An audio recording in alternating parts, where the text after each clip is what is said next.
कसं आहे, एक श्लोक आहे, एक कारिका.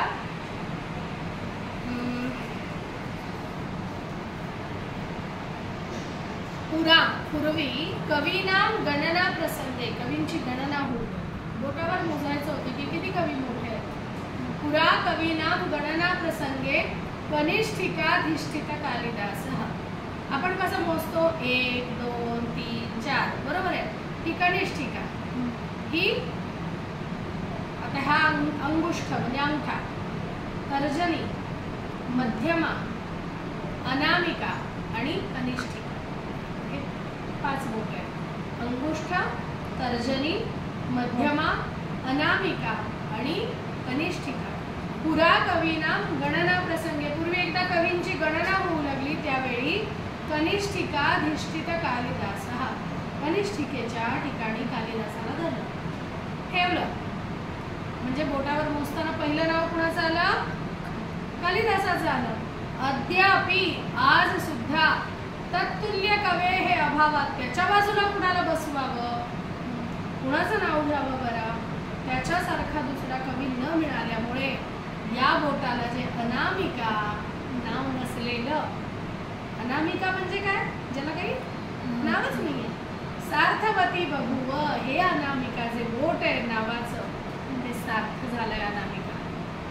इतकं कालिदासाप्रमाणे यश. मग कालिदासाने काय लिहिलंय? कालिदासाने अभिज्ञान शाकुंतल लिहिलं, हे काय नाटक आहे.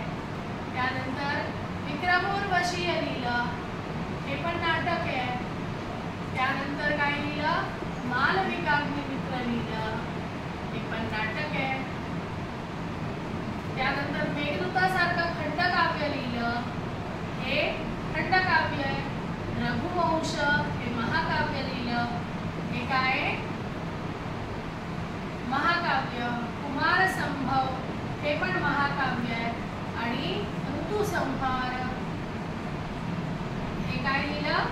निसर्ग वर्णन काव्य लिहिलं. आणि आपल्या या 7 साहित्याच्या माध्यमातून प्रथित यश मिळालं, त्याला पुष्कळ असं यश मिळालं, जे आस्थागायत जिवंत आहे, आस्थागायत आहे.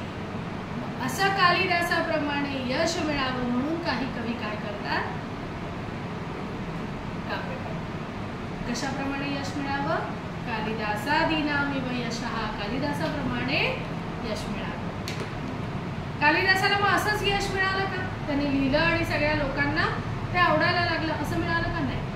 त्याच्याच संबंधी असलेली एक आख्यायिका आहे, पुराण किंवदंती आहे. म्हणजे असं आता प्रत्येकाच्या आयुष्याबद्दल लिहिलेलं असतंच असं नाही, परंतु परंपरेने ऐकीवर म्हणून लिहून म्हणून पुढे. एक राणी होती, म्हणजे राजकुमारी होती, विद्वोत्तमा नावाची. आणि ती विद्वोत्तमा राजकुमारी अतिशय विद्वत म्हणजे विदुषी होती आणि तिला विद्वान अशाच पुरुषाशी लग्न करायचं होतं. मग आता काय करणार?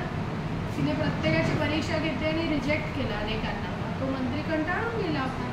शेवटी त्याने काय करावं म्हणून कंटाळून तो जंगलात गेला. तिथे हा शेकचिल्ली जसं ज्या फांदीवर बसून ती फांदी तोडायचा, तसा कालिदास बसलेला होता. त्याच्या डोक्यात एक विलक्षण कल्पना सुचली आणि तो तिकडे त्याला घेऊन गेला. जाताना सांगितलं की तू फक्त शांत राहायचं, तू काही बोलायचं नाही, मी तुला पैसे देतो. तिथे गेला, त्याला वेश वगैरे, तो विद्वानाचा वेश त्याला धारण करायला लावला आणि तो तिथे बसला. तिने 1 केलं, याने 2 केला, तिने 5 केलं, याने 2 केली. संपला विषय. राजकुमारीने सांगितलं मंत्रीला की मला याच्याशी लग्न करायचं. अरे बापरे, मोठे मोठे विद्वान मागे पडले. हा काय इंटरेस्ट, काय केलं असेल याने एवढं? राजकुमारी लग्नाला तयार झाली. आता ती काय आहे याच्या मागचं म्हणजे बरोबर विचार करून तो गेला राजकुमारीकडे आणि विचारलं की काय झालं नेमकी तुमच्यात चर्चा. ती म्हणाली या जगात एकच ब्रह्मतत्व आहे. तो म्हणाला नाही, 2 तत्व आहेत, शिव आणि शक्ती किंवा ब्रह्म आणि त्याची शक्ती. त्यामुळे मी हरले. मी दुसरा प्रश्न केला की हे जग 5 महाभूतांनी बनलंय. तो म्हणाला नाही, ती पंचमहाभूत जेव्हा एकत्र येतात तेव्हाच ते जग बनतं. आणि मी हरले. फार मोठा विद्वान आहे आणि मला याच्याशी लग्न करायचं. लग्न झालं, तिला लगेचच कळालं की हा विद्वान नाही. मग तिने त्याला हकलून दिलं आणि हकलून देताना विचारलं की अस्ति कश्चित वाग्विशेषः, तुझ्या वाणीमध्ये काही विशेष आहे का? कारण तो गयावया करायला लागला की मी तुझ्याशी लग्न केलंय, मला राहू दे इथे. ती म्हणाली तुझ्या वाणीत विशेष आहे का? असेल तर ये. आणि हकलून दिलं. मग तो चालत गेला कारण एका स्त्रीने केलेला अपमान होता. खूप चालत गेल्यानंतर एका मंदिरात तो येऊन निश्चित पडला आणि असंख्य वर्ष उठल्यानंतर त्याला तिथल्या काली मातेमध्ये ध्यान लागलं.